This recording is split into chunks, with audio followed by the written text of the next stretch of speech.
सुबह हुई और अर्जुन जाग उठा। उसने खुद को तैयार किया और कोने में पड़ी झाड़ू उठाकर बाहर निकल आया। दरवाजे पर खड़े होकर उसने हल्का सा खिंचाव लिया।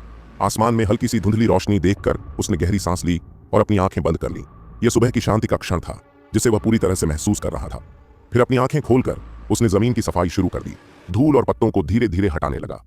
अर्जुन काले रंग के साधारण लेकिन साफ कपड़े पहने हुए था। उसके कपड़ों का पुराना रंग उसकी तन्हाई और वर्षों के संघर्ष को और गहरा कर रहा था। उसकी रीढ़ एक भाले की तरह सीधी थी और उसके चेहरे पर गहरी संजीदगी झलक रही थी। भले ही वह एक साधारण सा काम कर रहा था, लेकिन उसकी हर हरकत में गजब की शांति थी। वह झाड़ू को ज्यादा बल नहीं लगा रहा था, न ही उसका शरीर ज्यादा हिल रहा था। सिर्फ उसकी कलाई की हल्की सी गति से झाड़ू चल रही थी और जादू की तरह धूल और कूड़ा एक ही जगह इकट्ठा हो रहा था, जैसे वे खुद चलकर वहां आ गए हों। अर्जुन अद्वितीय गुरुकुल का एक परीक्षण शिष्य था। 3 साल पहले उसने इस विद्यालय में प्रवेश लिया था, लेकिन अभी तक वह केवल तपस्वी शरीर की तृतीय अवस्था तक ही पहुंच पाया था, जबकि उसके साथ आए बाकी शिष्य उससे बहुत आगे निकल चुके थे। वे अब मुख्य भवन में प्रवेश कर चुके थे, गुरुओं का आशीर्वाद ले रहे थे और अपनी शिक्षा को आगे बढ़ा रहे थे। लेकिन अर्जुन अभी भी बाहरी प्रांगण में था, अपनी कमजोरियों पर अफसोस करता हुआ। 3 साल में तपस्वी शरीर की तृतीय अवस्था तक पहुंचना न बहुत अच्छा था, न बहुत बुरा, बल्कि साधारण। परिस्थितियों के आगे मजबूर होकर अर्जुन बाहरी प्रांगण में सफाई करता रहा। अपने भोजन और आश्रय की व्यवस्था खुद करनी पड़ती थी और साथ ही अपनी साधना में भी मेहनत करनी होती थी। अद्वितीय गुरुकुल एक अनोखा विद्यालय था। इसकी विशेषता इसकी कठोर प्रतिस्पर्धा में थी। यहाँ केवल बलवान ही टिकते थे और दुर्बलता का कोई स्थान नहीं था। यहाँ शक्ति ही सब कुछ थी। जो शक्तिशाली था वही नियम बनाता था और जो कमजोर था वह सिर्फ कुचला जाता था। अन्य गुरुकुलों में शिष्य मित्रता और सहयोग के साथ आगे बढ़ते थे, लेकिन अद्वितीय गुरुकुल में ऐसा कुछ नहीं था। यहाँ केवल स्वार्थपूर्ण संबंध बनते थे और शिष्य एक दूसरे का उपयोग करके शक्ति की सीढ़ियां चढ़ते थे।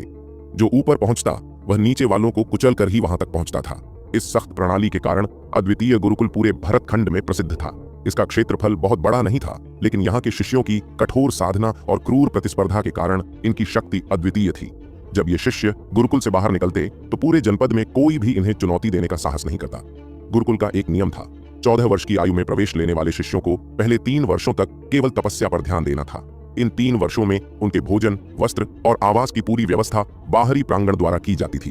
उन्हें केवल अपने अभ्यास पर ध्यान केंद्रित करना होता था। यदि वे इन 3 वर्षों में तपस्वी शरीर की प्रारंभिक अवस्थाएं पार कर लेते तो उन्हें भीतरी प्रांगण में प्रवेश मिलता, जहां वे किसी गुरु के सानिध्य में शिक्षा प्राप्त कर सकते थे। लेकिन यदि वे असफल होते तो उनके पास 2 ही रास्ते होते, या तो वे गुरुकुल छोड़ दें या फिर परीक्षण शिष्य बनकर रह जाएं। अर्जुन का वर्तमान दर्जा परीक्षण शिष्य का था। वह अद्वितीय गुरुकुल की सबसे बड़ी विफलता था। सामान्य शिष्यों की तुलना में परीक्षण शिष्यों की स्थिति बहुत दयनीय होती थी। उन्हें अपने भोजन, वस्त्र और आश्रय की व्यवस्था खुद करनी पड़ती थी, क्योंकि गुरुकुल अब उन पर अपनी कोई भी साधना सामग्री व्यर्थ नहीं करता था। एक बार परीक्षण शिष्य का दर्जा मिल जाने के बाद आगे बढ़ने की संभावना लगभग समाप्त हो जाती थी।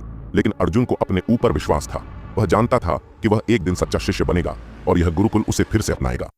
अद्वितीय गुरुकुल में परीक्षण शिष्यों के लिए जीवन यापन करना वैसा ही था जैसा कि स्वर्ग तक पहुंचने का असंभव स्वप्न देखना। उदाहरण के लिए अर्जुन को ही ले लो। वह जिस छोटी सी कुटिया में रह रहा था वह उसने खुद बनाई थी, एक एक लकड़ी जोड़कर। छत में कई जगह छेद हो चुके थे, लेकिन उसे सुधारने का समय ही कहां था। जब बारिश होती तो पानी ठीक से निकल नहीं पाता और कुटिया के अंदर ही भर जाता। उसे अपने वस्त्र स्वयं खरीदने पड़ते। भोजन का भी वह खुद ही इंतजाम करता। अपनी हर जरूरत का उत्तरदायित्व उसी पर था। अर्जुन की यह छोटी सी कुटिया गुरुकुल के सबसे दूरस्थ और वीरान कोने में थी, जहां शायद ही कोई आता जाता था। ऐसे कठोर जीवन को सह पाना किसी के लिए आसान नहीं था। यही कारण था कि गुरुकुल में परीक्षण शिष्यों की संख्या नाम मात्र थी। जो भी तपस्वी शरीर की प्रारंभिक अवस्थाओं को पार नहीं कर पाते वे गुरुकुल छोड़ देते। लेकिन अर्जुन डटा रहा। पहले ही बाहर निकाल दिया गया था, अब वापस लौटना कैसा। कुछ महीने पहले जब उसे परीक्षण शिष्य घोषित कर दिया गया तो उसने अपनी आजीविका चलाने के लिए गुरुकुल में सफाई करने का काम स्वीकार कर लिया। अब अर्जुन एक परीक्षण शिष्य था और साथ ही गुरुकुल का एक छोटा सा सफाई कर्मी। लेकिन केवल झाड़ू लगाने से जीवन यापन करना बहुत कठिन था। कई बार उसे भूखे या ठंड में रातें बितानी पड़ती थी। फिर भी उसने कभी हार मानने की नहीं सोची, क्योंकि यह मार्ग उसने स्वयं चुना था।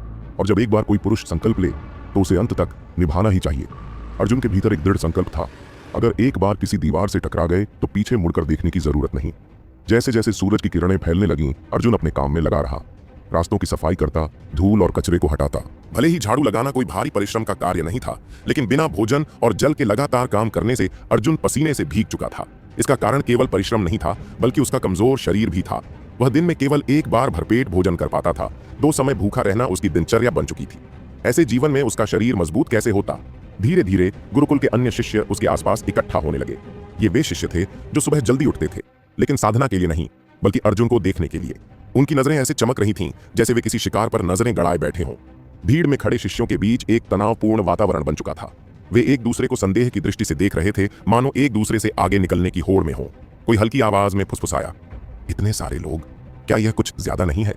तभी किसी ने कहा, क्या तुम सोचते हो कि कोई भी इस रास्ते पर चल सकता है? कोई नहीं चाहता कि तुम यहां रहो। इस वाक्य ने उस व्यक्ति को शर्मिंदा कर दिया जिसने पहले बोला था। आखिर सब जानते थे कि वे यहां क्यों इकट्ठा हुए थे। वे अर्जुन को देखने और इंतजार करने आए थे, एक निर्धारित समय के लिए। अर्जुन इन सब की मौजूदगी से परिचित था, लेकिन उसके चेहरे पर कोई बदलाव नहीं आया। हर 5 दिन में ऐसा होता था, महीने में 6 बार। अब तो उसे इसकी आदत पड़ चुकी थी। यह कोई नई बात नहीं थी। वह जानता था कि अभी भी कुछ लोग आने बाकी हैं। परिस्थिति को नजरअंदाज करते हुए उसने अपना ध्यान झाड़ू लगाने में ही लगाए रखा। समय बीतने के साथ अर्जुन के चारों ओर लोगों की संख्या बढ़ती गई। अब लगभग 30-40 लोग वहां मौजूद थे। अचानक अर्जुन झाड़ू रोककर वहीं रास्ते के बीच बैठ गया। धीरे धीरे उसने सुबह की ताजी हवा को अपने अंदर खींचा ताकि अपनी ऊर्जा को फिर से संचित कर सके। जैसे ही उसने यह किया, आसपास खड़े शिष्य तुरंत सतर्क हो गए। वे फैलकर उसे चारों ओर से घेरने लगे। माहौल में तनाव फैल गया, मानो हवा की गति भी थम गई हो। सब एक दूसरे को घूर रहे थे, लेकिन कोई एक दूसरे को पसंद नहीं कर रहा था। सभी की निगाहें बस अर्जुन पर टिकी थीं। अगर कोई अनजान व्यक्ति इस दृश्य को देखता तो उसे यह भ्रम होता कि अर्जुन कोई महान योद्धा है जिसके चारों ओर इतने लोग इकट्ठा हुए हैं। लेकिन सच्चाई यह थी कि अर्जुन केवल एक साधारण परीक्षण शिष्य था, जिसकी साधना अभी तपस्वी शरीर की तृतीय अवस्था तक ही पहुंची थी। यहाँ खड़ा हर व्यक्ति उससे अधिक शक्तिशाली था। कोई हंसते हुए बोला, अर्जुन, कोई जरूरत नहीं खुद को तकलीफ देने की। सीधे जमीन पर लेट जाओ ताकि मैं तुम्हें पीट सकूं और हमारा समय बच सके। दूसरा बोला, सही कहा अर्जुन, जरा हमारे बारे में भी सोचो। हम तुम्हारी तरह नहीं है। हमें तो यह खेल खत्म करके अपनी साधना में वापस जाना है। इन बातों का सीधा अर्थ था, वह हार मान ले और बिना प्रतिरोध के उन्हें अपना शिकार बनने दे। यह संकेत था कि उसका अपनी ऊर्जा बहाल करना उन लोगों का अपमान था। लेकिन अर्जुन ने इसे पूरी तरह से अनसुना कर दिया, जैसे वह किसी और दुनिया में हो। समय धीरे धीरे आगे बढ़ता गया। अचानक गुरुकुल की घंटियों की मधुर ध्वनि गूंज उठी। उस आवाज ने अर्जुन और उसके चारों ओर खड़े सभी शिष्यों का ध्यान खींच लिया। घंटी 9 बार बजी और पूरब से सूरज की पहली किरणें धरती पर उतर आईं। यह एक नई सुबह थी। भीड़ में खड़े सभी शिष्यों की सांसें स्थिर हो गईं। वे लाचार होकर अर्जुन को देखने लगे, जो धीरे धीरे खड़ा हो गया था। उसने अपनी झाड़ू उठाई और अपने चारों ओर खड़े लोगों पर एक निगाह डाली। मुझे चुनो वरिष्ठ अर्जुन, भीड़ में से किसी ने चिल्लाकर कहा। मैं हल्के हाथ से वार करूंगा, तुम्हें बिल्कुल भी दर्द नहीं होगा। बकवास, मुझे चुनो, मैं दयालु रहूंगा। एक ही घूंसे में यह समाप्त कर दूंगा और बाकी सबका समय भी बर्बाद नहीं होगा। मुझे चुनो, मुझे चुनो। पूरा माहौल किसी बाजार की तरह हो गया था, जहां व्यापारी अपने सामान को सबसे अच्छा साबित करने की होड़ में लगे रहते हैं। सभी जैसे अर्जुन से अनुग्रह पाने की प्रतीक्षा कर रहे थे। अर्जुन, तुम्हें अपना प्रतिद्वंदी खुद चुनने की अनुमति है, किसी ने याद दिलाया। अर्जुन हल्के से मुस्कुराया, फिर झाड़ू उठाकर आसमान में उछाल दी।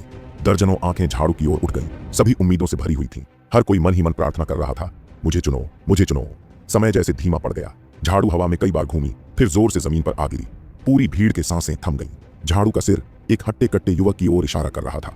भीड़ में से एक निराशा भरी आह निकली। बाकी लोगों के चेहरे पर हताशा और असंतोष साफ झलक रहा था, लेकिन वह हट्टा कट्टा युवक जोर से हंसा और आगे बढ़ा।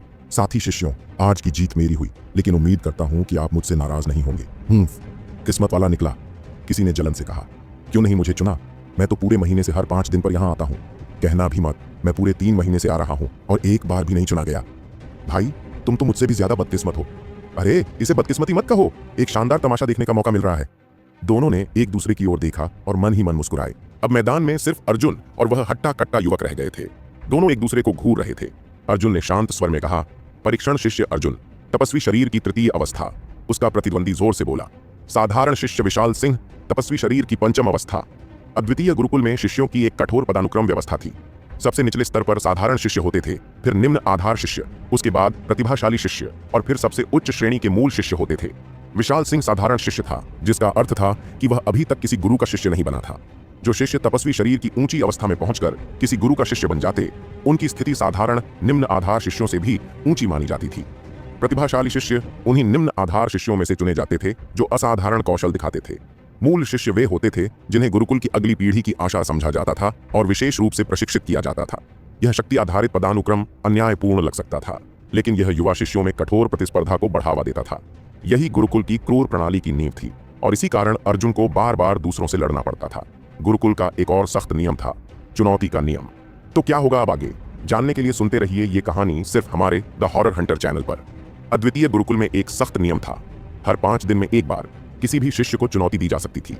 हालांकि प्रतिद्वंद्वी अधिकतम 3 स्तर तक ही ऊंचा हो सकता था, अन्यथा चुनौती अस्वीकार करने की अनुमति थी। जो विजयी होता उसे योगदान अंक मिलते और जो हारता उसके अंक काट लिए जाते।